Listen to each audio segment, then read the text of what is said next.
webinar con el que arrancamos las actividades de este nuevo ciclo escolar.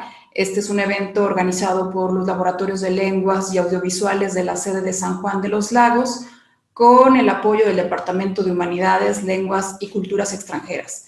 En este webinar exploraremos la naturaleza de la inteligencia artificial, su impacto con el conocimiento humano y sus posibles implicaciones éticas desde la perspectiva de la filosofía de la computación, donde buscaremos respuestas en el artefacto que da pauta a la cuestión y no solamente en supuestos acerca de nuestra propia inteligencia. Y bueno, les voy a hablar un poco acerca del doctor Ramón Alvarado. Él es profesor de Filosofía y Ética Informática de la Universidad de Oregon, donde enseña e investiga el impacto epistémico y ético de la computación en la ciencia y en la sociedad. Y bueno, hablando un poquito de él, obtuvo su doctorado en Filosofía de la Computación en la Universidad de Kansas, así como su maestría en Metaética y la licenciatura en Filosofía por la Universidad de Texas. Desde entonces ha publicado varios artículos académicos acerca de la fiabilidad y el impacto de los métodos computacionales como el Big Data, el Machine Learning, inteligencia artificial y simuladores tanto en la ciencia como en sistemas democráticos. Y bueno, es un gusto saludar esta tarde al doctor Ramón Alvarado para hablar sobre qué es la inteligencia artificial. Bienvenido. Muchas gracias, Alejandra. Es un gusto el mío el tener esta oportunidad de platicar con ustedes y quiero agradecerte a ti por la invitación y agradecer a tu institución por esta oportunidad, sobre todo para mí en lo particular, de hablar acerca de estos temas que me apasionan y de hablar de ello en español, ya que desgraciadamente no es muy común para mí tener esta oportunidad. Estoy buscando un poquito más esas avenidas, ¿no? de explorar estos temas en mi idioma natal. Entonces, déjame comenzar por establecer 3 puntos antes de que iniciemos con la conversación con el resto de la audiencia.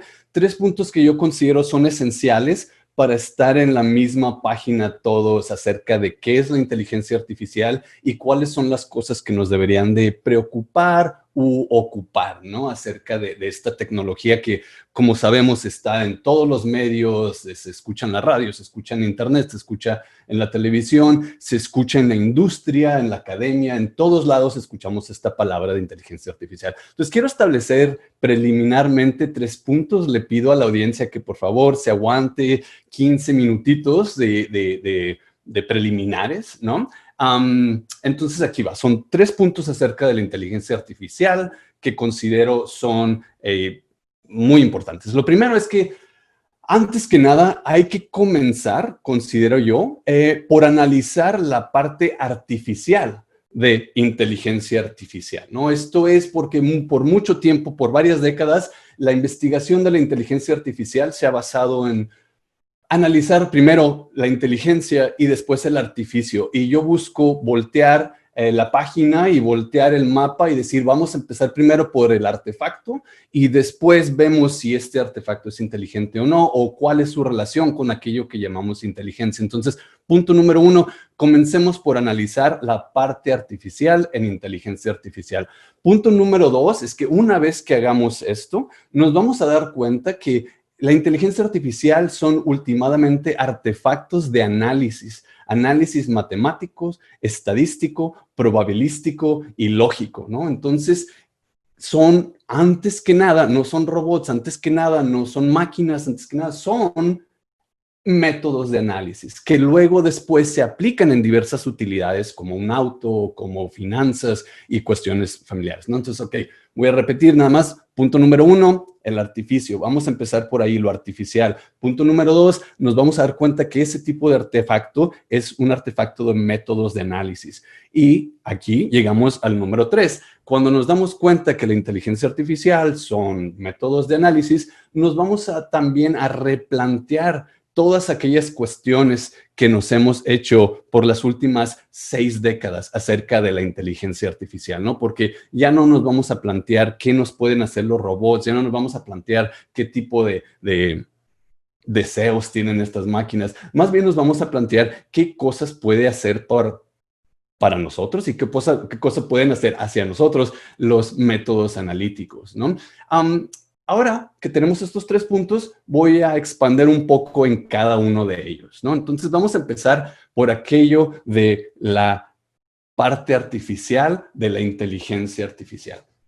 Lo que quiero establecer antes que nada es que aquí hay un contraste histórico, ¿no? Porque en la filosofía de la mente y la filosofía de la ciencia cognitiva, que son las dos ramas filosóficas que han explorado la inteligencia artificial por aproximadamente 60, 70 años, aquí se ha hablado siempre de qué es la inteligencia, cómo la conlleva el humano, qué tipo de otras entidades llevan la inteligencia como capacidad, ¿no? Entonces, por mucho tiempo se ha hecho muchos avances en la filosofía de la mente, sobre todo acerca de la conciencia, acerca de fenómenos mentales, y todas estas cosas que son muy, muy interesantes. Sin embargo, una de las cosas que ha pasado en la ciencia cognitiva y en la filosofía de la mente es que se nos ha olvidado que antes que cualquier otra cosa, estamos hablando de artefactos, estamos hablando de aparatos que hemos construido, ¿no? Se nos olvida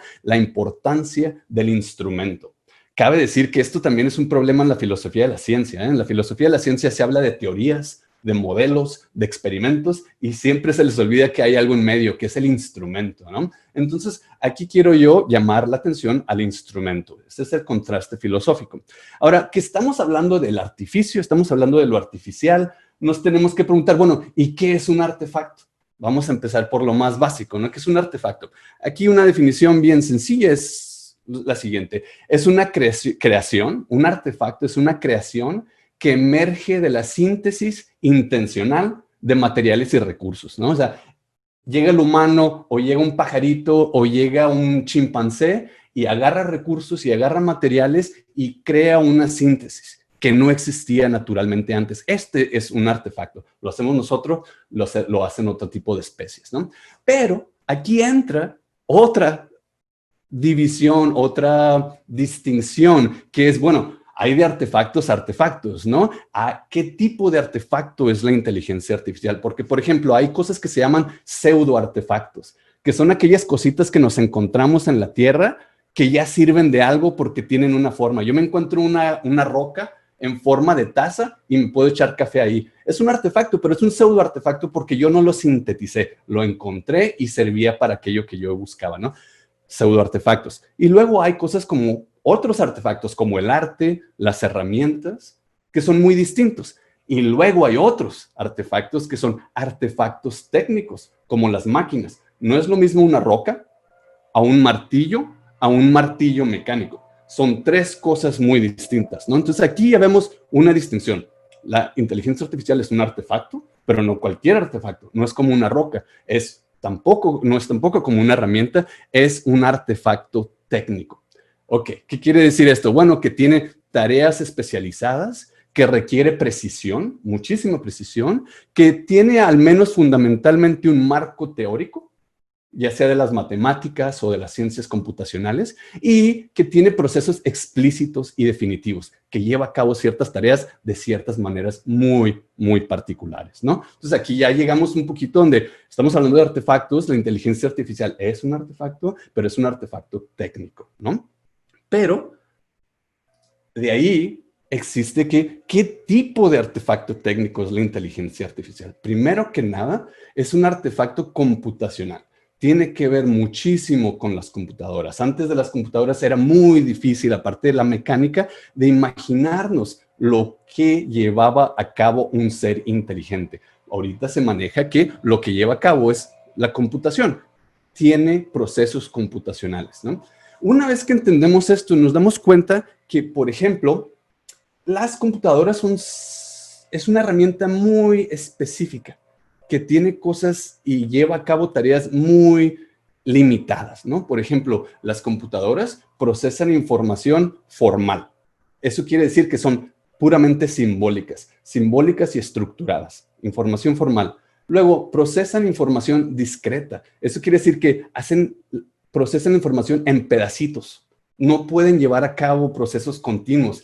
De hecho, si te pones a pensar en la historia de la computación, una de las cosas que hacen las computadoras inteligentes es las tareas tan tontas que hacen, ¿no? Porque, por ejemplo, una computadora no puede llevar a cabo la multiplicación. Una computadora no sabe hacer división. Lo que hace son puras restas y sumas que equivalen a los valores de una división, ¿no? Entonces, para que una computadora pueda hacer división, le tienes que dar unas tareas bien específicas de suma y resta para que se lleven a cabo esos valores. Y tercero, la computadora es un artefacto que tiene puramente la capacidad de procesar información cuantificada o información funcional. Nada más algo que le entra, lo procesa y sale. Y sabemos que muchas de las cosas en el mundo no son de entrada, procesamiento y de salida, ¿no? Como el amor, las amistades, la creatividad, no es nada más de entrada y salida. Ok, nada más para resaltar, estamos hablando de que la inteligencia artificial es un artefacto técnico que es computacional en su centro y que tiene capacidades muy relacionadas a las de la computadora.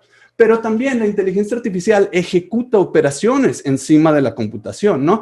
Va a ejecutar operaciones sobre la información, sobre valores, pero distinta y sofisticadamente, estas operaciones van a ser análisis y no solo cómputos. Es decir, la inteligencia artificial no nada más va a procesar la información, sino que va a extraer información, va a sintetizar nueva información y va a crear abstracciones que no eran evidentes antes en la información que le diste. La inteligencia artificial puede crear gráficas, la inteligencia artificial puede analizar relaciones entre la información que le diste. Estas son cosas que tú no le diste. Tú nada más le diste los datos y la inteligencia artificial es capaz de extraer relaciones entre estos datos, ¿no? Esto es muy diferente a la computadora. Simplemente y sencillamente es un artefacto técnico encima de la computación, ¿no? Ok, ¿cómo lleva a cabo este artefacto estas tareas técnicas tan específicas de análisis, ¿no? Bueno, se lleva a cabo, sobre todo en los últimos 30 años, por algo que se llama aprendizaje automático, que en inglés le llamamos machine learning, ¿no? Y creo que también en otros idiomas, y ahorita nada más se utiliza ese término. En los últimos 30 años subió de capacidad por la accesibilidad de datos y por la accesibilidad de poder de computación, subió se podría decir, al mainstream esta capacidad de machine learning, ¿no? ¿Qué hace machine learning? ¿Qué hace el aprendizaje automático? Bueno, una de las cosas que hace es que hace regresiones estadísticas en los datos. Es decir, ve dónde están todos los datos, tiene una línea de proyecciones donde tal vez estos datos deberían de estar en esta línea y luego ve las diferencias entre los puntos de datos y la línea de proyección que se esperaba.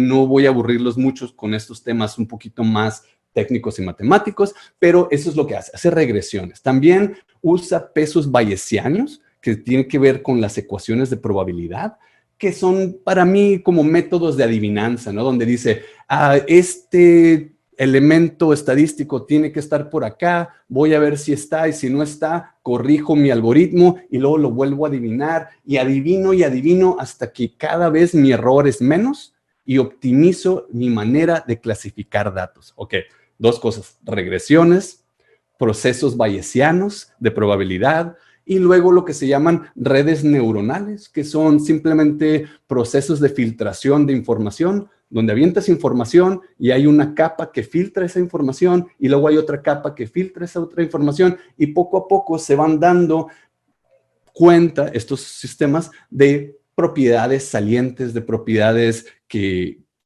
buscamos, ¿no?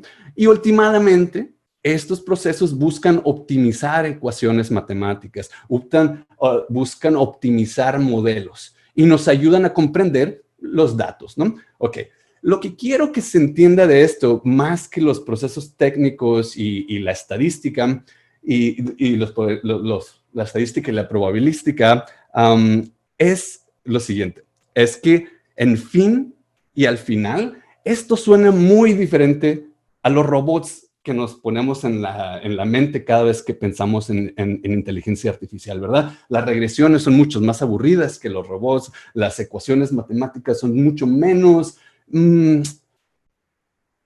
quisiera decir mucho menos interesantes, al menos al nivel de imaginación, ¿no? Nos podemos imaginar menos cosas, al menos a nivel superficial. Entonces, ¿qué quiero decir? Es que, en fin, la inteligencia artificial es un artefacto de análisis lógico, estadístico y probabilístico. Eso es lo que ahorita es la inteligencia artificial, un método de análisis que tiene más que ver con una hoja de Excel que con un robot que va a venir a matarte con una metralleta, ¿no? O algo así por el estilo. Entonces, ahí ya tenemos un poco el concepto de qué es la inteligencia artificial, al menos ahorita, como tecnología, y es un método de análisis, ¿no? Y aquí es donde empezamos a ver que las cuestiones que nos habíamos planteado en los últimos 30, 40 años acerca de los problemas de la inteligencia artificial entran en segundo plano, ¿no? Por ejemplo, preguntas acerca de las capacidades robóticas ya no son tan presentes.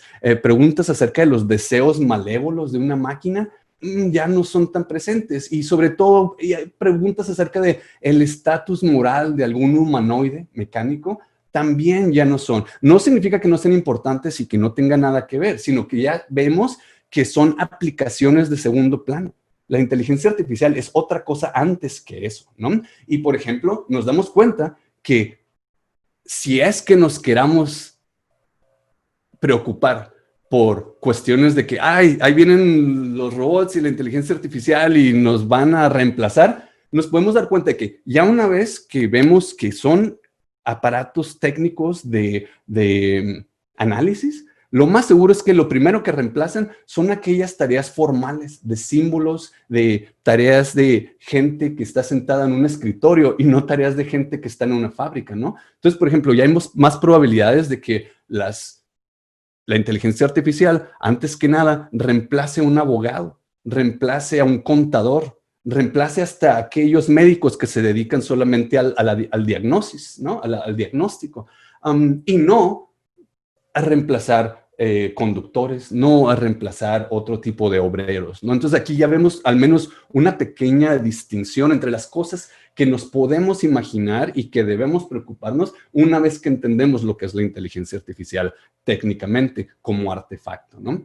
¿Y qué entra entonces en primer plano? ¿De qué nos deberíamos de preocupar? ¿Qué nos puede hacer un método analítico, no? Porque es fácil imaginarte las cosas que te puede hacer un robot, las cosas que te puede hacer un carro que se conduce solo. Es más difícil imaginarnos el tipo de consecuencias que puede tener una ecuación. Es más difícil saber de qué le tenemos que tener miedo a un proceso analítico, ¿no? O, de hecho, si es que le tenemos que tener miedo a un proceso analítico. Después de todo, son simplemente abstracciones matemáticas, ¿no? Bueno, aquí es donde entra lo que yo considero que es importante, ¿no? Y van a ser tres consecuencias, o al menos consecuencias en tres ramos bien interesantes que no le quitan la importancia y últimamente tampoco le quitan el poder a la inteligencia artificial. De hecho, es dónde está el poder. La primera, no me voy a enfocar mucho en esto, pero es en el conocimiento científico. La segunda, que es lo que yo quiero analizar, es las consecuencias éticas. Y tercero, las consecuencias sociales, ¿no? Entonces, en el conocimiento científico, vamos a empezar por ahí. ¿Qué pasa? Bueno, pasa que estos métodos son tan complejos y tan opacos, o sea, no son transparentes, que es muy difícil manejar el mismo concepto de lo que se comprendía por conocimiento científico. Antes pensábamos que el conocimiento científico era transparente, o sea, que lo podíamos ver específicamente. Segundo, que era reconstruible, o sea, que lo podías hacer una y otra vez y te salían los mismos resultados. Y tercero, que teníamos pruebas, ¿no? O sea, para poderlas seguir y comprender, esto lo conocemos muy bien porque sabemos los pasos. Con este tipo de procesos tan complejos como la inteligencia artificial, ya no existe esta transparencia. Son procesos de datos que los humanos ni siquiera podemos seguir. En veces, no nada más los que estamos del otro lado de la máquina, sino aún esas personas que están construyendo la máquina no pueden tener acceso a estos procesos porque son demasiado complejos. Entonces aquí ya entra un problema de opacidad, de la definición de qué es una prueba científica, una prueba matemática, y últimamente de qué es la confianza, ¿no? Porque antes se suponía que confiábamos en el conocimiento científico por la transparencia, confiábamos en procesos científicos porque podíamos saber cómo se llegó a esos resultados. Ahora no. Ok, eso es en la ciencia. Va a cambiar la manera en la que vemos el conocimiento científico. Esto es muy importante, ¿no? Dos, en la ética. Una de las cosas más importantes que se ha dado en los últimos digamos, 20 años, pero puede ser un poquito antes, es que se empezó un análisis súper vasto, sobre todo después de la invención del Internet en los 80s, un análisis súper vasto del comportamiento humano. Entonces, lo que más analiza la inteligencia artificial, además de cosas en la ciencia, son cosas en la sociedad. Tu comportamiento como persona, tu comportamiento como ciudadano del Internet, tu comportamiento como ciudadano móvil con tu aparato, lo analiza, ¿no? Y si nos damos cuenta que estos son sistemas que nos van a categorizar, que van a moldear nuestro mundo de acuerdo a estas categorías, empiezan otras cuestiones, ¿no? Donde vamos a ver que también van a moldear nuestras posibilidades a futuro, antes de que las exploremos. Por ejemplo, la inteligencia artificial está en el centro de cómo se calcula tu habilidad de obtener préstamos y crédito. Tú vas a entrar en una categoría de si eres confiable o no, y de acuerdo a esa categoría que ya se utilizó por medio de datos, tú vas a tener un préstamo o no. Eso significa que si tú no tienes un préstamo, tienes menos posibilidades que otras. Eso siempre ha sucedido entre humanos, pero antes podías retarlo, podías decir, hey, mira, confía en mí, mira que he cambiado, mira que va. Ahora, con sistemas automatizados, estas posibilidades son restringidas y son hechas menos automáticamente. Y aquí es donde esas categorías nos pueden dañar, ¿no? Entonces, tenemos que pensar en el aspecto de que nuestras posibilidades a futuro son minimizadas por estas categorías.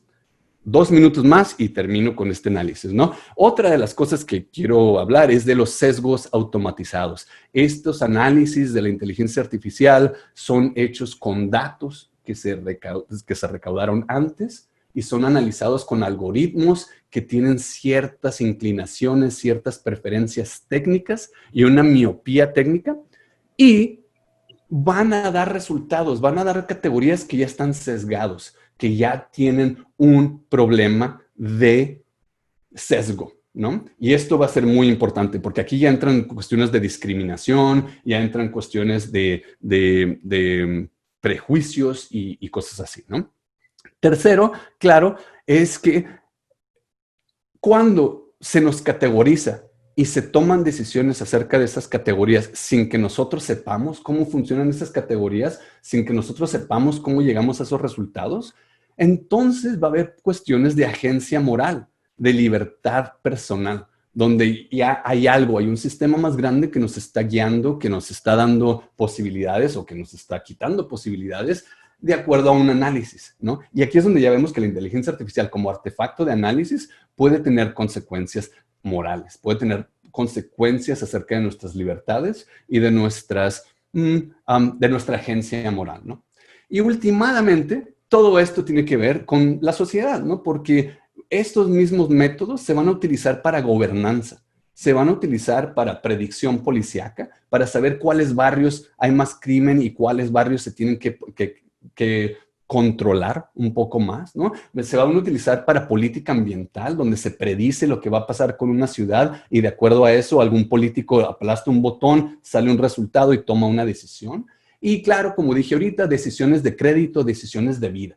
Un método de análisis que categoriza va a tomar decisiones acerca de las posibilidades de una vida. En Estados Unidos, por ejemplo, la libertad bajo palabra o lo que se llama libertad bajo fianza, casi en todo Estados Unidos se están utilizando medios de inteligencia artificial con algoritmos predictivos que dicen, esta persona tiene 63% de probabilidad de cometer el mismo crimen, no lo dejes salir.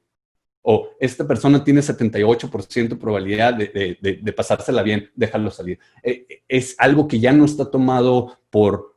Ya no lo está decidiendo un juez, lo está decidiendo una máquina. Entonces, todo esto va a ser un poco problemático en la ética, en la sociedad y, como dije al principio, en el asunto de la ciencia, ¿no? Ok, por esto, muchos éticos de la inteligencia artificial, muchos filósofos de la inteligencia artificial llaman a contrarrestar estos efectos negativos con iniciativas de transparencia, iniciativas de explicación e iniciativas de rendición de cuentas, ¿no? Y ya vemos que muchos filósofos están tratando de contrarrestar estos efectos con estas iniciativas, para que sea un poco más transparente, para que sea un poco más explicativo de cómo llega a sus resultados y últimamente que haya gente que rinda cuentas. Por último, es importante considerar que las cuestiones éticas no son solo acerca de los daños, no son solo acerca de lo negativo y no son solo acerca de lo que no queremos que suceda. La ética es también, yo diría primordialmente, acerca de lo que queremos que suceda, cómo vemos nuestras posibilidades a futuro. Y aquí, por lo mismo, considero que para todos aquellos ingenieros que están aquí, uno de los principios fundamentales cuando están desarrollando su tecnología en la inteligencia artificial va a ser el principio de la reversibilidad. Esto es algo que yo llamo el principio de la reversibilidad. Significa que antes que construyas tu sistema, mientras diseñas tu sistema, pienses en si se puede revertir, si se puede modificar de manera en que quites o cambies o simplemente que puedas revertir su aplicación, su operación y sus implicaciones, ¿no? Entonces, por último, considerando ahora que sabemos que la tecnología de la inteligencia artificial es un artefacto de análisis, la cuestión es qué es lo que queremos hacer con ella, pero sobre todo, qué es lo que queremos que nos deje hacer con nosotros mismos. Esos son los puntos principales. Gracias. Y súper interesante porque lo que mencionas, pensando en qué conocemos de la inteligencia artificial, es muy complicado, ¿no? De repente se nos vienen cosas a la mente como películas, ciencia ficción, pero realmente estamos todo el tiempo conviviendo con lo que es la inteligencia artificial. Sí, claro. Y sabes que por mucho tiempo, como tú sabes, dentro del diseño, el arte, la creatividad, siempre hemos usado o hemos pensado que muchas veces estas creaciones, como las películas y como las novelas, de hecho nos ayudan a visualizar el potencial o nos ayudan a tener una abstracción más fácil para comprender lo que son cosas muy complejas, ¿no?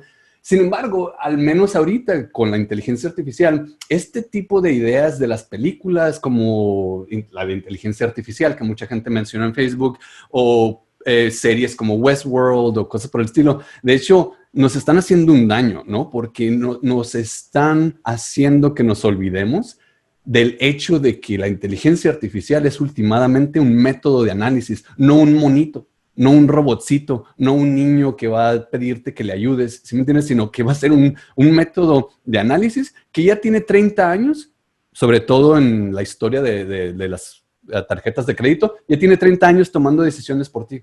Ya tiene 30 años manejándolo el sistema financiero multinacional. Ya está en todos lados. Y claro, ya ahorita, en los últimos 10 años, también está en tu vida diaria, donde decide cuáles son los mejores restaurantes cerca de ti, donde decide qué tipo de canción te va a gustar, si es que has escuchado estas otras 3 canciones, bla, bla, bla. Ahorita ya está en todos lados y en los próximos 5 años va a estar hasta en tu tostador, ¿no? Entonces, lo que quiero decir es que en veces el arte nos ayuda a comprender y en veces nos ayuda a mentirnos a nosotros mismos. Y ahorita se me figura que nos está llevando a mentirnos a nosotros mismos y a preocuparnos por las cosas equivocadas. Tal vez lo que estamos haciendo es romantizar el tema de la inteligencia artificial, ¿no? Mediante las series o las películas. No sé, hicimos un ejercicio en redes sociales para que la gente nos comentara qué le viene a la mente cuando hablamos de inteligencia artificial. Y algunos de los comentarios fue como la extinción de la raza humana, otro fue inteligencia implantada o programada, películas con el niño y la confusión moral al por mayor, androides, por ejemplo, desarrollo tecnológico para el beneficio industrial y de la medicina, la era del robot y la segregación humana. Esta es la idea que tenemos cuando escuchamos a bote pronto qué es la inteligencia artificial. Y esto lo vimos pues reflejado en redes sociales. Sí, una de las cosas que a mí me llamó la atención, por ejemplo, cuando dice la gente la extinción de la raza humana, es que se nos olvida otra cosa. Por ejemplo, digamos que tienes un sistema analítico de inteligencia artificial cuya tarea es optimizar la vida del humano. entonces lleva a cabo decisiones muy elaboradas acerca de qué sería lo mejor para el humano. Entonces ahí, en lugar de extinguir al humano, al contrario, lo va a llevar a florecer. Lo curioso, y aquí es donde entra también lo ético, es que tú quisieras florecer bajo el mando de otros. Bueno, en cuestiones éticas es muy difícil esa pregunta, porque resulta que si tú tienes un humano ético porque lo moldeas éticamente, entonces tal vez ni siquiera está tomando esas decisiones por sí mismo, ni siquiera está aprendiendo a ser ético, simplemente lo estás moldeando y no lo dejas ser malévolo. No es que no pueda hacer, sino que, digo, no es que no quiera hacer, sino que no lo deja hacer. Entonces, ahí, por ejemplo, existe un escenario donde de hecho la máquina no va a aniquilar al humano, lo va a ayudar a que se la pase más chida, pero lo va a ayudar a que se la pase más chida por medios de análisis y categorías que el humano no puede retar, que el humano no puede cuestionar y que el humano ni siquiera puede comprender. Y ahí existe un problema ético, aunque las consecuencias son benévolas. Y es donde se me figura que en veces este tipo de imágenes que tenemos acerca de la inteligencia artificial nos desvían un poquito, ¿no? De lo que nos deberíamos de preocupar. Nos deberíamos de preocupar un poquito más acerca de la toma de decisiones, acerca de la agencia humana, y no nada más de si nos va a matar esta máquina, sino de cómo queremos vivir con esta máquina. Y bueno, pensando en cuál es la responsabilidad del uso de la inteligencia, ¿quién decide la responsabilidad? Sí, eso está muy, muy interesante, ¿no? Porque como dijimos ahorita, primero que nada, la inteligencia artificial es un artefacto, lo cual significa que es una síntesis de materiales y recursos que nosotros pusimos, que nosotros hicimos. Y por nosotros me refiero a la especie, ¿no? Yo, por ejemplo, aunque estudié computación yo no me dedico a hacer esto. Últimamente van a ser los ingenieros, van a ser los científicos computacionales, lo que se llama computer scientists, ¿no? Va a ser las personas que tienen el poder de moldear esta tecnología. Ahora, lo curioso es, por ejemplo, este principio de reversibilidad que estoy yo postulando, es interesante porque, por ejemplo, ahorita se maneja mucho la rendición de cuentas, donde digamos, si la regaste como ingeniero o la regaste como director de una compañía, te apuntan y te castigan y te quitan tu puesto y se acabó. Pero lo que hiciste ya se quedó, sobre todo si es un sistema de análisis que ya metiste en varios algoritmos o que ya metiste en varias dimensiones sociales como las finanzas y todo eso. Entonces, no revertiste nada, nada más castigaste a alguien. Eso no es responsabilidad. Eso es nada más castigar, ¿no? Entonces, el principio que yo postulo de poder revertir es algo que de hecho le cae en sí tanto a nosotros que vamos a retar las decisiones de la inteligencia artificial, como a aquellos que la están diseñando. La tienen que diseñar, la tienen que crear de manera que sus implicaciones sean revertibles,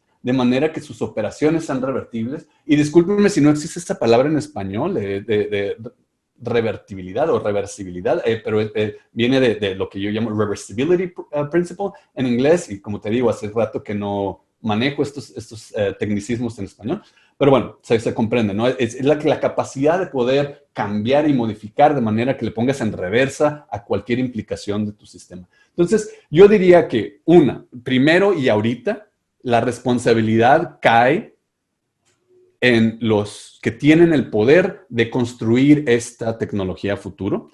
Pero dos, si podemos meter el principio de reversibilidad, la responsabilidad también va a caer en el resto de nosotros, donde una vez que se comete un error o una vez que consideramos que alguna decisión algorítmica es injusta, nosotros la tenemos que retar, ¿no? Y la tenemos que cuestionar.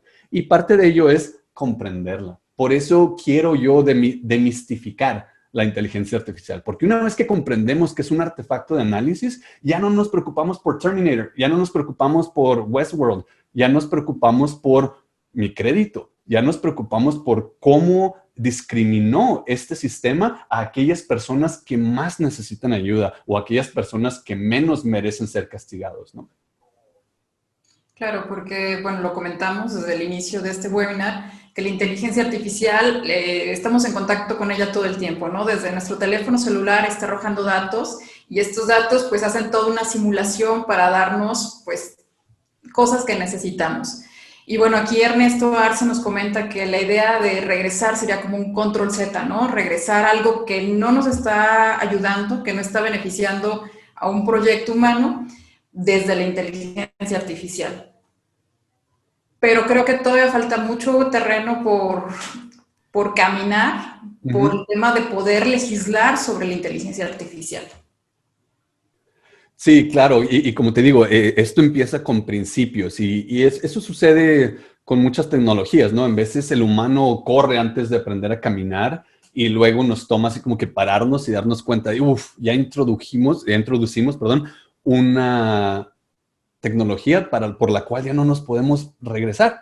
Y lo primero que sucede es que, bueno, tenemos que explicarle y explicarnos cómo funciona esta tecnología, tratar de comprenderla y tratar de ver de qué se trata, cómo lleva a cabo sus tareas y luego empezar a ver de qué manera podemos hacer este control Z y a qué nivel, ¿no? Porque en veces es nada más esta pequeña tarea, esta pequeña operación que quieres que sea revertible. En veces es esta pequeña aplicación que quieres que sea revertible. El método funciona, pero no lo apliques a humanos, aplícalo al análisis de estrellas y funciona. En veces lo que quieres es revertir las implicaciones, no tanto la aplicación o la operación, sino lo que hizo después de. Si ya castigaste a alguien injustamente, que se pueda retar ese castigo, que se pueda retar ese. Entonces, otra vez, no quiero ser redundante, pero comprender cómo funciona este aparato es lo esencial.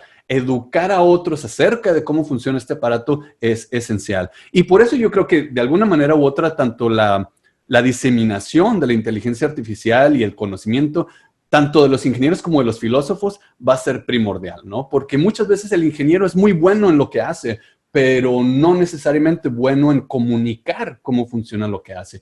El filósofo también, en veces es demasiado técnico y abstracto y es necesario transmitir a otros el por qué lo que estamos haciendo es importante. Como tú dijiste, esta tecnología está ya ahorita en todos lados. No es cuestión del futuro, no es de cuándo lleguen los robots, es de todos estos sistemas analíticos de regresiones, de pesos bayesianos, de probabilística, que ya están manejando unidades vastas de nuestra sociedad y de nuestra agencia humana, ¿no? Y bueno, la toma de decisiones, ¿no? A través de la inteligencia artificial puede ser de mucha ayuda, pero también puede tener un impacto muy grande en algunas sociedades, hablando de política exterior. Sí, claro. Mira, para mí ahorita uno de los temas principales es el elaborar al menos una agenda filosófica y ética acerca de lo que está pasando en países con menos desarrollo tecnológico, porque llegan, por ejemplo, fuerzas tecnológicas como el gobierno chino, el gobierno norteamericano, el gobierno o gobiernos europeos a recolonizar ciertas áreas geográficas por medio de la utilización de datos, por medio de la tecnología de análisis de datos, y mucha gente no se da cuenta, ¿no? O sea, ahorita estamos hablando de Estados Unidos, China y Rusia y algunos países europeos controlando lo que es el desarrollo de la inteligencia artificial, pero muchos de estos desarrollos se están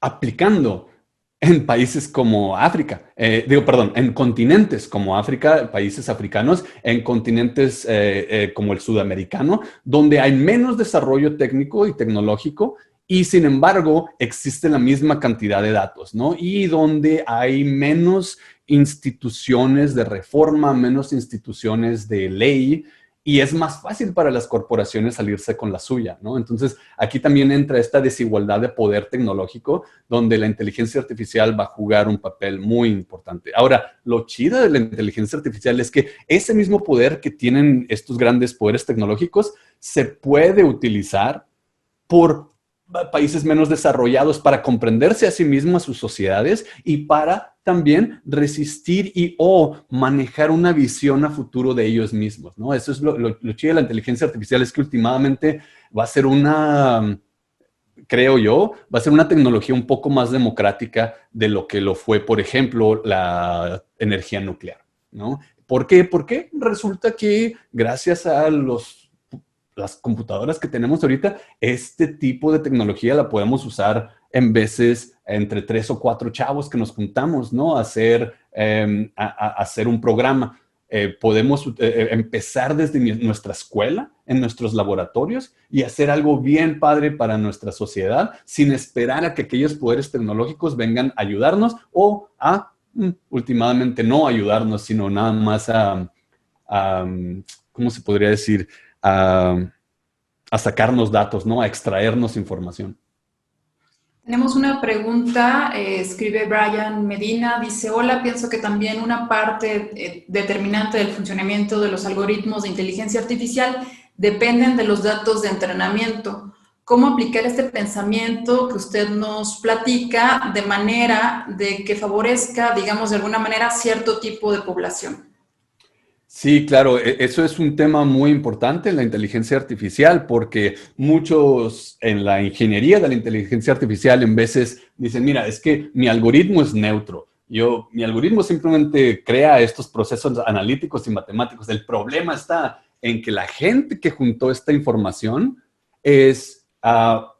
sí que tenía sesgos o bias, como se dice, o en que los datos en sí ya tenían este sesgo, ¿no? Y va a ser muy importante saber de dónde proviene la información que procesamos con nuestros algoritmos y va a ser muy importante saber que esa información fue curada científicamente. Entonces, por ejemplo, para mí una de las cosas bien interesantes es que la industria tiene goles, tiene operativos muy diferentes a aquellos de la ciencia. Y en veces la industria se mueve más rápido que la ciencia y vas a terminar con cosas que te dan dinero y funcionan para un negocio, pero que no tienen ninguna base científica, teórica y fundamental, ¿no? Entonces, digamos que para un ingeniero o para alguien que está creando inteligencia artificial, va a ser muy importante el asegurarse que la información, los datos, vengan o provengan de una base más científica, de algo que tenga un análisis teórico ya bien implementado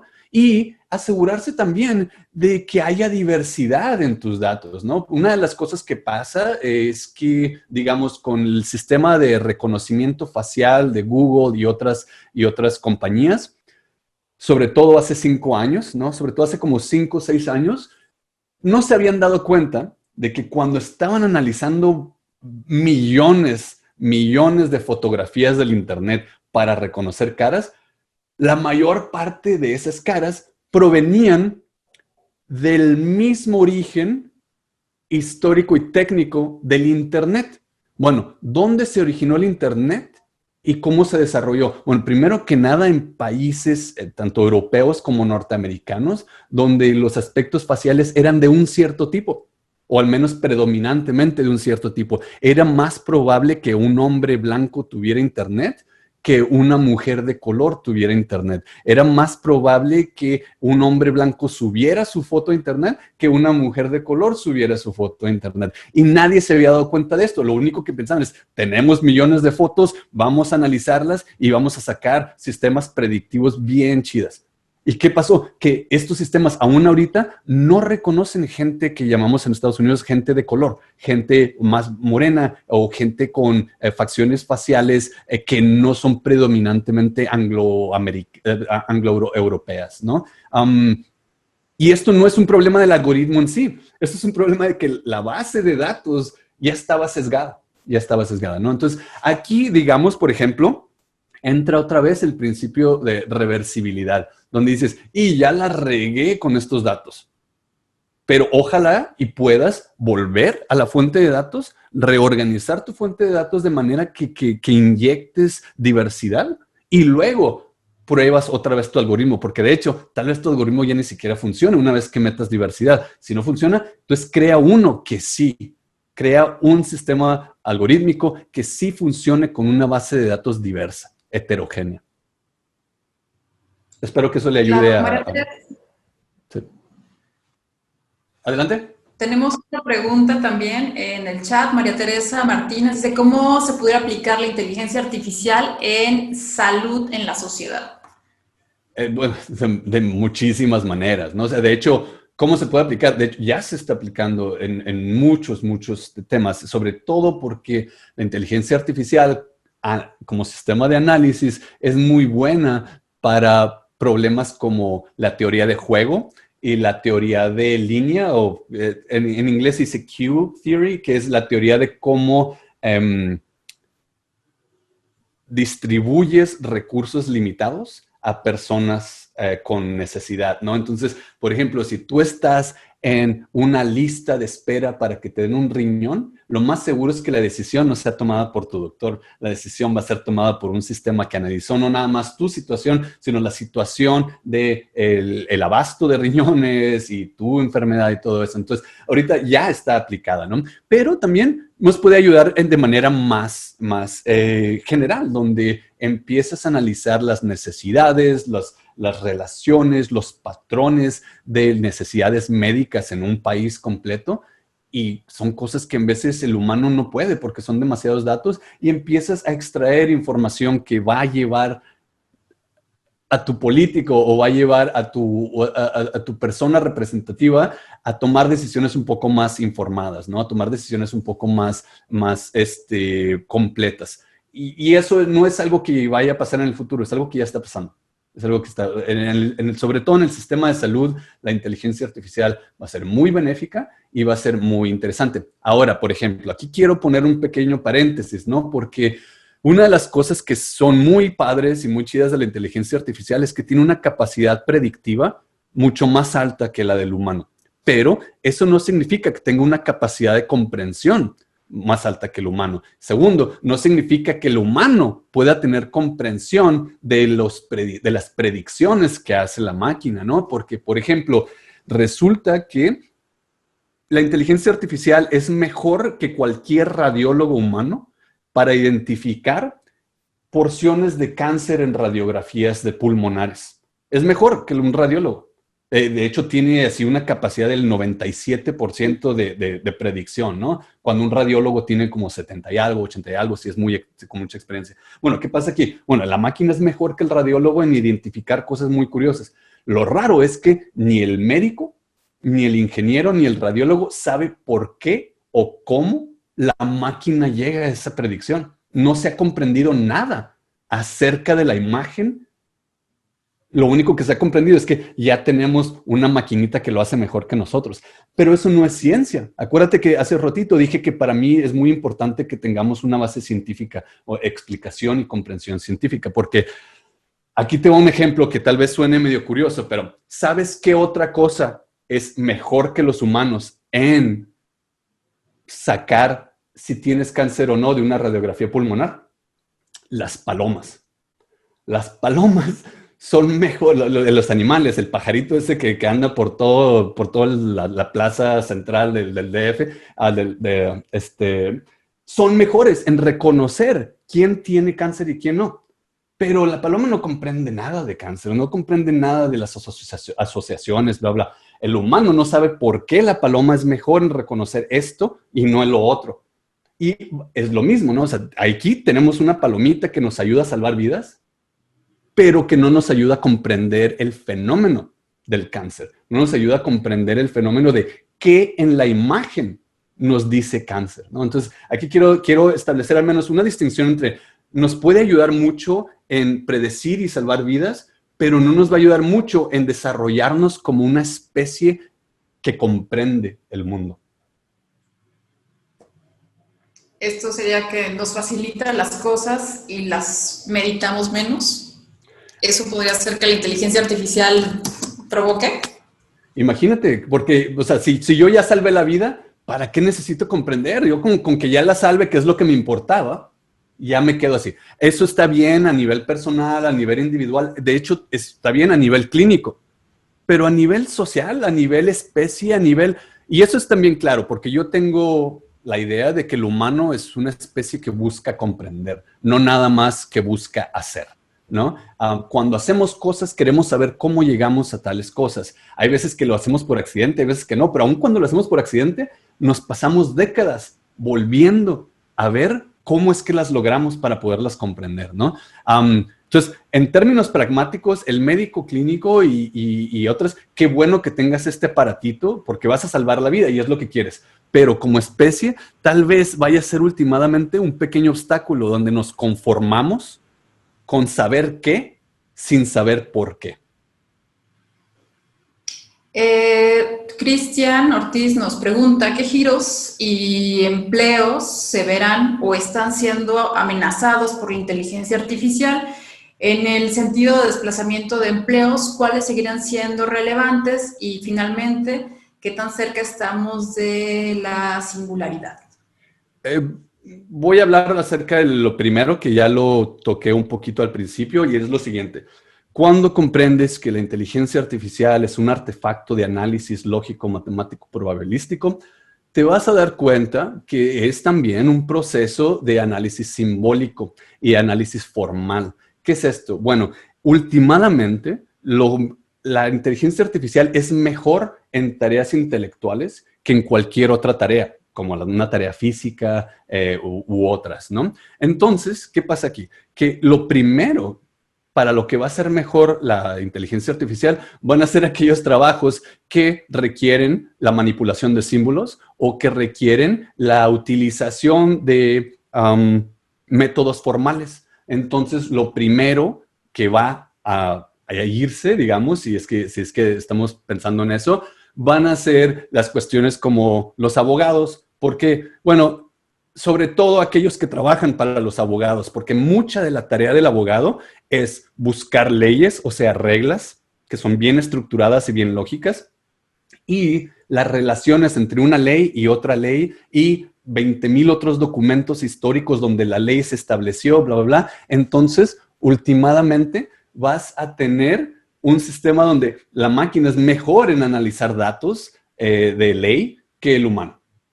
Otra cosa, el contador. Últimamente, ¿para qué es bueno el contador? Para sistemas formales, matemáticos, para sacar finanzas, cuestiones por el estilo. Resulta que la máquina, porque es un artefacto computacional, es para lo que está hecha. Entonces va a ser más fácil que una máquina haga la contaduría de una empresa gigante a que un contador la lleve a cabo, ¿no? Ahorita se llevan 30... Y digamos que a lo mejor no desaparece la firma de contadores, pero va a desaparecer al menos el 70% de los que trabajan para el contador, que son los que llevan a cabo estas tareas minuciosas y en veces hasta tediosas de relacionar este numerito con este otro numerito, ¿no?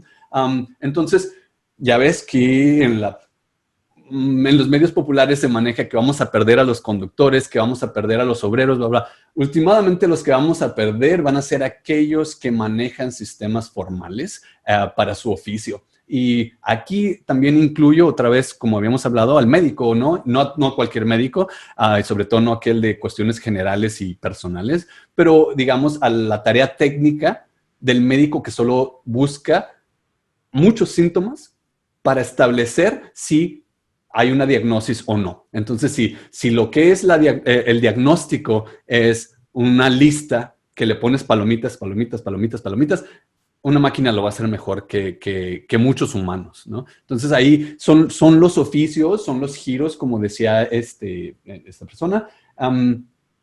Son estas tareas las que se van a ir, las que vamos a delegar a la máquina antes que un plomero, por ejemplo. Un plomero, de aquí a que reemplaces un plomero, yo digo que son 100 años. Y es que sucede. Claro. Así que si quieres estudiar algo, no estudia plomería o algo así por el estilo. Más práctico.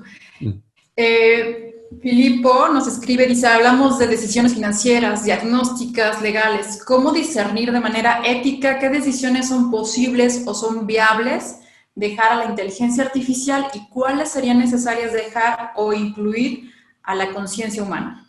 Sí, mira, esa es una pregunta que yo mismo me hago en mi investigación. Es una pregunta que muchos éticos de la inteligencia artificial y de como ciencias de datos que yo investigo, nos estamos preguntando ahorita, ¿no? Es precisamente qué tipo de tareas queremos dejarle a la máquina, porque hay unas que nos conviene dejarles y hay otras que no. ¿Cómo vamos a discernir cuáles son cuáles? Va a ser una tarea en la próxima década para el ético. para la persona que estudia ética, para la persona que es ingeniero y que le preocupan estas cosas, es una tarea que vamos a tener que desarrollar todos juntos, ¿no? Ahorita no te puedo dar una respuesta ya, y lo que sí decididamente no te puedo dar es una regla. Así, esto y esto, entonces aquello, ¿no? Esto en sí, el preguntarte cuáles son las tareas que quieres una máquina que haga y cuáles son las tareas que quieres hacer tú, es la pregunta primordial ética. Ya al preguntarte eso, estás haciendo ética, estás haciendo lo que tal vez no quieres que una máquina haga. Entonces aquí te acabo de dar una pregunta, te acabo de dar una respuesta medio indirecta, ¿no? ¿Qué es esto?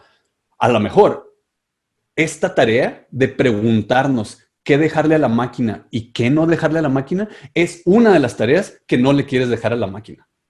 El preguntarte esto. Y claro, por eso aseguramos que el filósofo va a tener trabajo por miles de años todavía, ¿no? Aquí también tenemos una pregunta de Gilberto Silva, dice, retomando un poco acerca del potencial que puede llegar a tener la inteligencia artificial, ¿qué opina usted acerca de lo que propone Elon Musk, hablando en especial de su proyecto Neuralink, el cual tiene como objetivo conectar un chip al cerebro y así evitar algunas enfermedades? ¿En realidad estamos tan cerca de ello como él lo dice?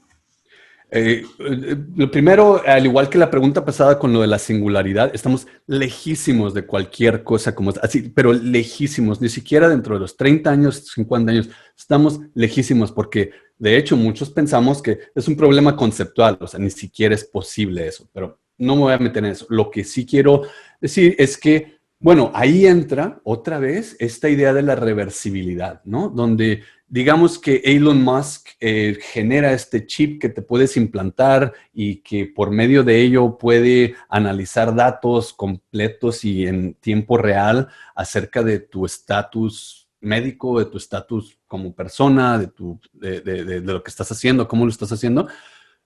Eso es una cosa, te puede ayudar a comprender, si tienes datos acerca de ti mismo, te puede ayudar a comprender, a modificar, y ojalá y sea nada más que te ayude a comprender. Pero si esa misma tecnología no nada más te ayuda a comprender, te ayuda a tener datos, sino que ya no te deja hacer algo mal, o que ya no te deja cometer errores, o que ya de una manera no es reversible, digamos que ya no te lo puedes quitar, o que ya no puedes simplemente retar o limitar. Digamos que tú tienes el momento indicado, donde estás con la persona indicada y dices, hijo, yo ahorita me voy a echar una nieve, un helado bien rico de fresa, porque bla, bla.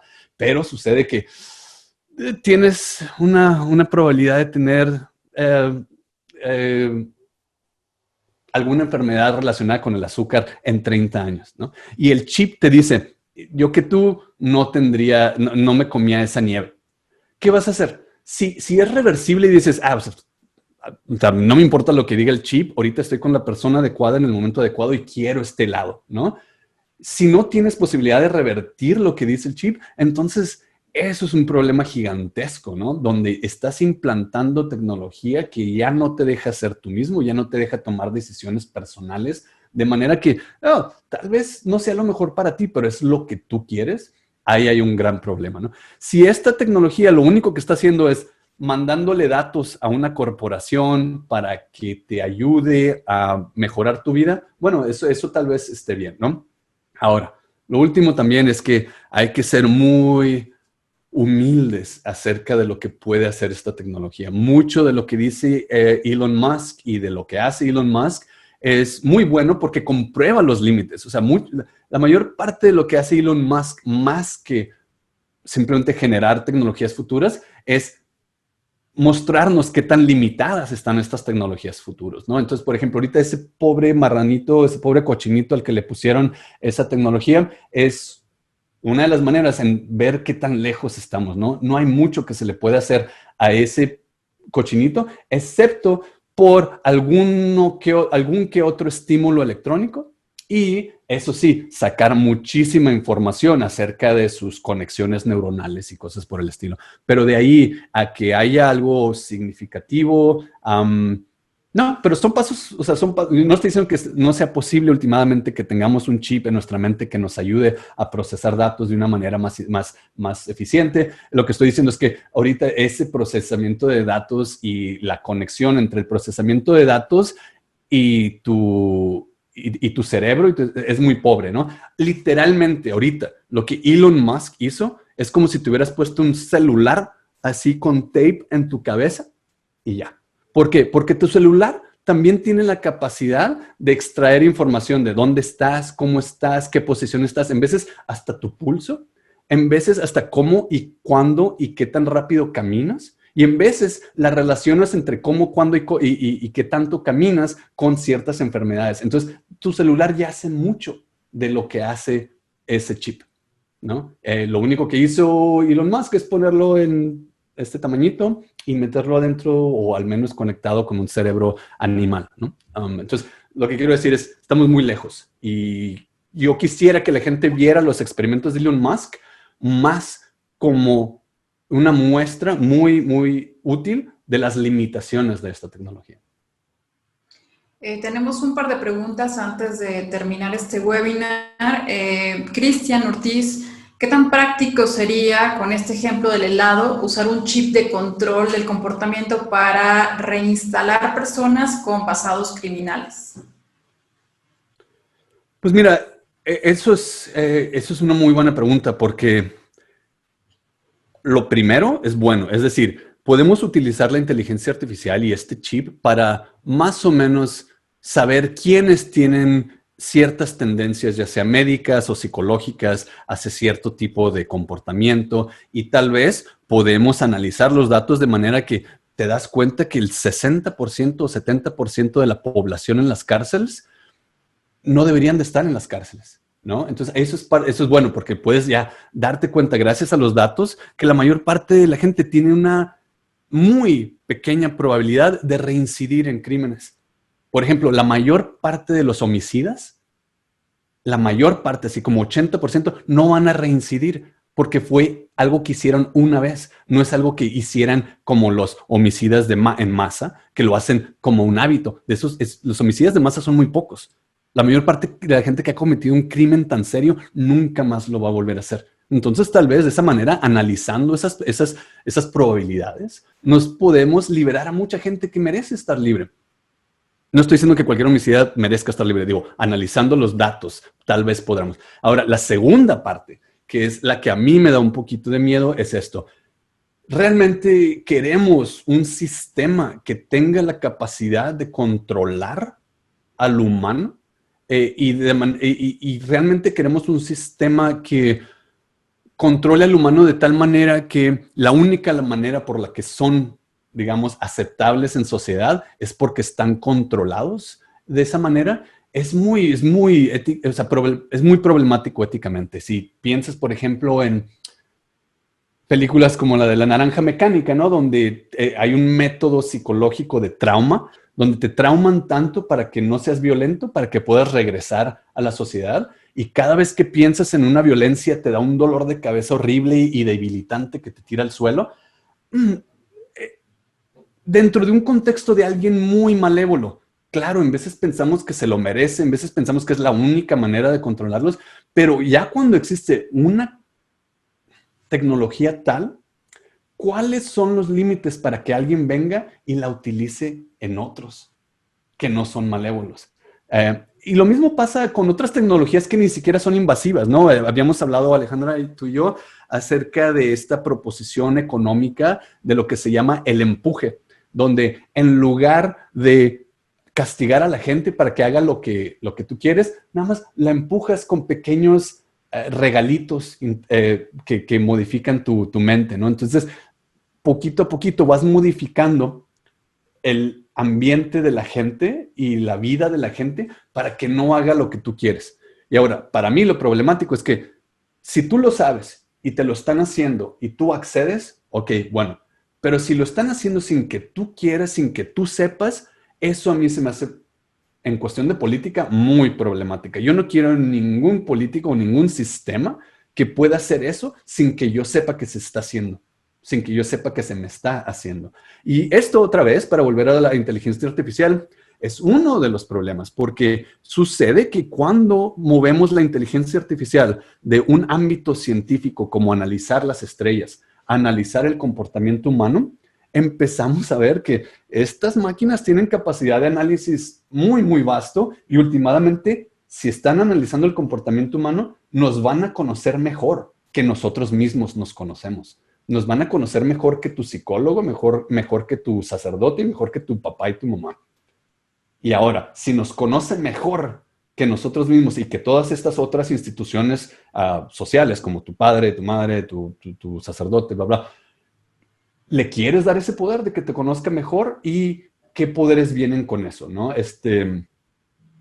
Otra vez, nada más quiero establecer esta línea donde yo me preocupo como alguien que estudia la ética de sistemas informativos, me preocupo por tecnologías que no puedes revertir. Una vez que ya tienes un chip que puede controlar gente, ya no podemos ir para atrás.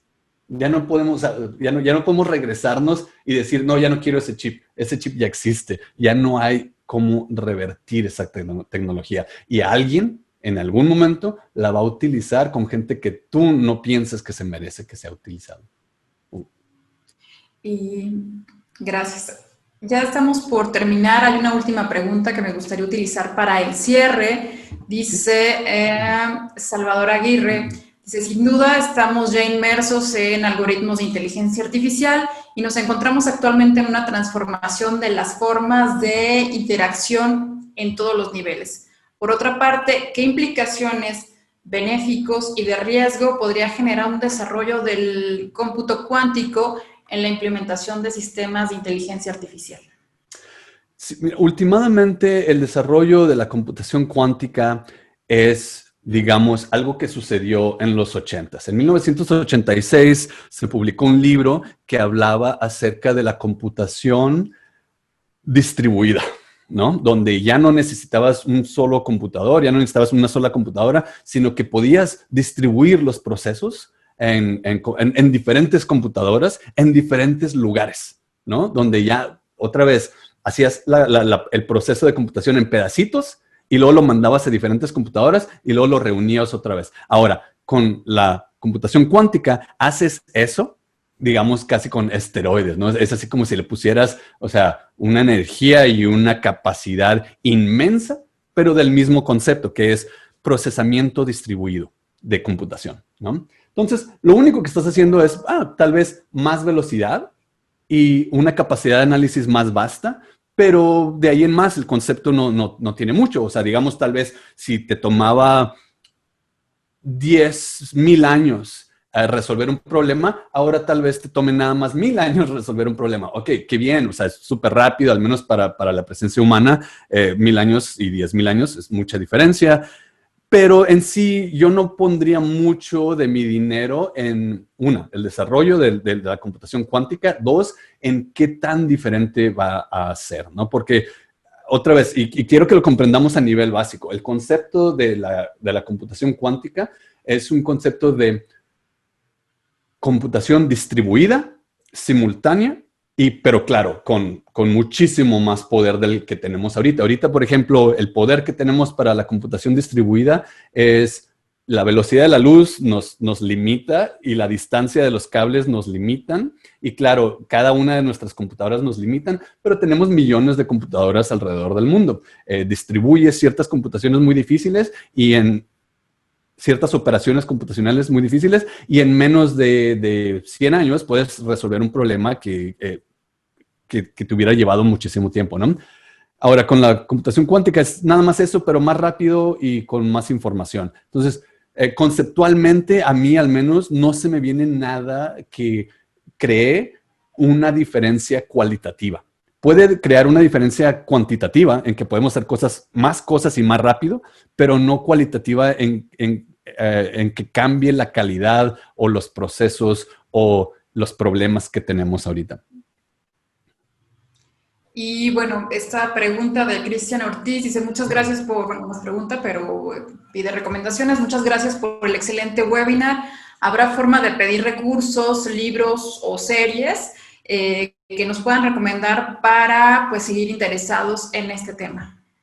Sí, mira, ahorita es precisamente, al menos desde el punto de perspectiva filosófico, están saliendo varios documentos y están saliendo varias fuentes, desgraciadamente, y es algo que yo tengo en mente y que quiero solucionar en mi carrera, es que hay muy poco en otros lenguajes, ¿no? Entonces encuentras mucho trabajo en chino, encuentras mucho trabajo en francés, alemán y pues sobre todo en inglés, ¿no?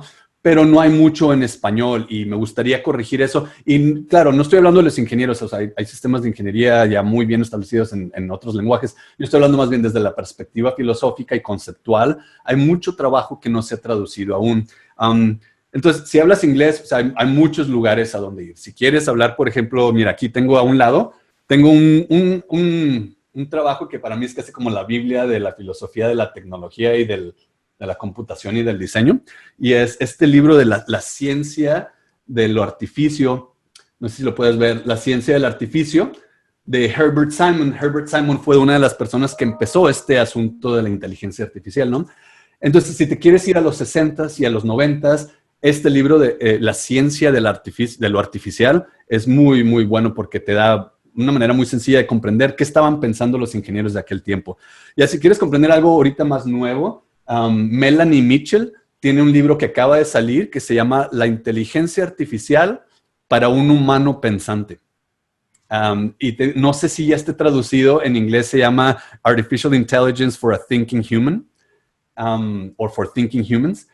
Eso también te ayudaría mucho porque es así muy básico y te da toda la historia, pero también todos los conceptos y te dice dónde está la inteligencia artificial ahorita. Y ella, de hecho, sí se dedica a crear estos sistemas. Ella es una científica computacional.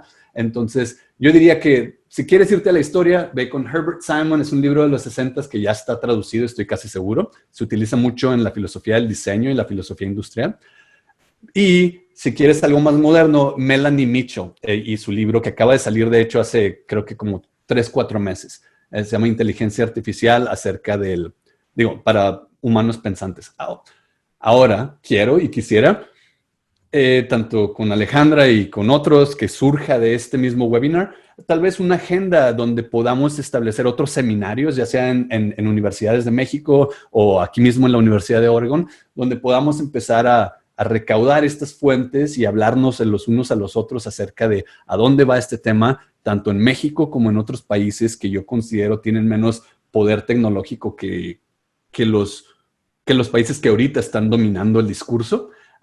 Entonces, si sigues mi website de ramonalvarado.net, ahí va a haber tal vez en un futuro recursos como este video, que ojalá y salga en algún momento, y otros, ¿no? Espero establecer más talleres en este tema. Y por último, nos piden tus redes sociales para seguirte, tal vez Twitter, Facebook, para estar en contacto. Sí, en Facebook no lo uso para el público, pero en Twitter es Ramón Alvarado Q, o sea, con la letra Q al final, Ramón Alvarado Q. Eso es en Twitter. Y mi página de web es ramonalvarado.net. Y ahí también pueden tener acceso a mi Twitter. Y con mucho gusto responderé cualquier pregunta que surja, sobre todo si ahorita tienen la pregunta que no alcancé a contestar y quieren empezar a conversar, adelante, con muchísimo gusto. A mí esto me apasiona, es lo que estoy investigando. También necesito decir, como filósofo, no tengo todas las respuestas. Parte de este proyecto es buscar esas respuestas, entonces tal vez las podemos buscar juntos. Bueno, parece que había una pregunta perdida en el chat, que querían tener como más detalles de cómo era que las palomas sabían cuando una persona tenía problemas de cáncer. Sí, mira, esto de hecho empezó más o menos como yo diría que como en los 50s y 60s, con este psicólogo B.F. Skinner, que es uno de los psicólogos más famosos del siglo XX, donde él entrenaba tanto ratas como palomas en tareas cognitivas para saber más o menos cómo manejarlas y cómo manipularlas. Y de ahí surgió, luego, claro, 30 años después, que gente empezó a entrenar a palomas, dándoles remuneraciones y dándoles no castigos, sino más bien regalitos, cada vez que aplastaban un botón con una fotografía que sí tenía cáncer. Entonces la paloma empieza a ver, no sabemos exactamente qué es lo que ve, pero se empieza a entrenar y sabe que cada vez que aplaste el botón bien y correctamente, le sale comida abajo. Entonces, la paloma empieza a ser muy buena en percibir algo. No sabemos qué es lo que percibe, pero nosotros ya sabíamos, y por nosotros digo, la especie humana y el subgrupo que estaba conduciendo estos estudios, ya sabíamos cuáles fotografías tenían cáncer y cuáles no. Entonces era una base de datos de entrenamiento, ¿no? Donde ya sabíamos si era supervisado y sabíamos cuáles sí y cuáles no.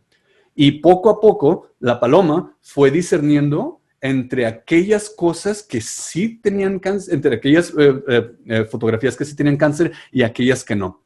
Y lo empezó a hacer de una manera muy, muy bien. Y no nada más una paloma, sino varias palomas que fueron entrenadas. Esto simplemente sucede porque la paloma, como muchos otros animales inteligentes a nivel básico, percibimos patrones, ¿no? Percibimos patrones de cualquier tipo. El humano percibe patrones en todos lados. Muchas veces nos equivocamos, pero esa habilidad de percibir patrones nos ha ayudado a sobrevivir por mucho tiempo. Entonces, esta paloma aprendió a sobrevivir reconociendo ciertos patrones de ciertas radiografías que tenían algo. No sabemos exactamente qué tenían, pero empieza a tener una capacidad de predicción muy amplia, donde ya la próxima vez ni la paloma ni tú sabes si esa fotografía tiene cáncer o no, pero se la pones y te dice si sí o no, y luego la pruebas a ver si sí fue o no fue un paciente con cáncer, ¿no? Y ahí nos empezamos a dar cuenta que la capacidad de reconocimiento de patrones de animales que consideramos muy básicos es muy, muy, muy alta, ¿no? En veces lo que se dice es que tal vez el humano piensa demasiado. En lugar de nada más reconocer patrones, nos ponemos a investigar qué significan estos patrones, y por eso nos tardamos más y tenemos más información. La paloma nada más ve y quiere comida, ve y quiere comida, ve y quiere comida, y poco a poco va filtrando cuáles le dan comida y cuáles no. Esto pasa también. A ti no te va a gustar esto, Alejandro, pero hay palomas que son mejores en reconocer un matiz que un Picasso durante el periodo donde pintaban muy similarmente. Y son mejores que los humanos que estudian arte. Hay muchos humanos que van a su primer año de arte o segundo año de arte y no saben reconocer un Picasso de un matiz, sobre todo cuando van pasando por el periodo rosa o el periodo azul o algo así donde están compitiendo el uno con el otro, ¿no? Llega una paloma y te sabe, o sea, y claro, yo no estoy hablando de una paloma que agarras en el Zócalo y la llevas a tu laboratorio, ¿verdad? Estoy hablando de una paloma que fue entrenada así una y otra vez a recibir comida cada vez que veía un Picasso o cada vez que veía un Matisse y luego a reconocer entre el otro. Entonces aquí la lección es esta: reconocer patrones es muy sencillo en cuanto a que todos los animales lo hacemos, pero es muy difícil cuando lo tienes que especificar. Y eso pasa también con la inteligencia artificial. La inteligencia artificial, sobre todo con redes neuronales que filtran información, puede reconocer patrones que ni siquiera los humanos sabemos que estaban ahí. Y es así como la paloma hace lo mismo. Nada más filtra, filtra, filtra, y cada vez que filtra tiene un regalito, y ese regalito le ayuda a querer buscar más patrones, y esos patrones le siguen dando comida, y así vas entrenando a una palomita. De igual manera, se entrena a un algoritmo, ¿no? Sobre todo si es un algoritmo que utiliza redes neuronales. Últimamente lo que quieres es tener una red neuronal que se equivoque lo menos posible cada vez. Al principio, sobre todo si es una red neuronal que no tiene ninguna especificación, va a reconocer todo tipo de patrones, muchos de los cuales no tienen significado, pero lo corres otra vez y le dices que se equivocó aquí o acá y lo va a manejar y va a adivinar mejor y mejor y mejor. Y algo así es lo que está pasando con la paloma y algo así es lo que pasa con el algoritmo. Pues damos por terminado este webinar. No sé si quieras comentar algo como cierre. Gracias. Es todo. Muchas gracias. Estas preguntas me hacen pensar mucho, me gustaron muchísimo y fue una oportunidad muy grata. Pues muchas gracias a ti por platicarnos sobre la inteligencia artificial vista desde la filosofía, que para muchos de los que estamos en este webinar nos abre un poquito los ojos de lo que pensábamos o lo que vimos también en redes sociales, ¿no? Que lo vemos como muy relacionado con ciencia ficción y con películas sobre todo. Pero la inteligencia artificial ya está con nosotros y ya nos ayuda a tomar decisiones. Pues muchas gracias a todos por conectarse y estén pendientes de nuestros próximos webinars. Muchas gracias al doctor Ramón Alvarado por esta información.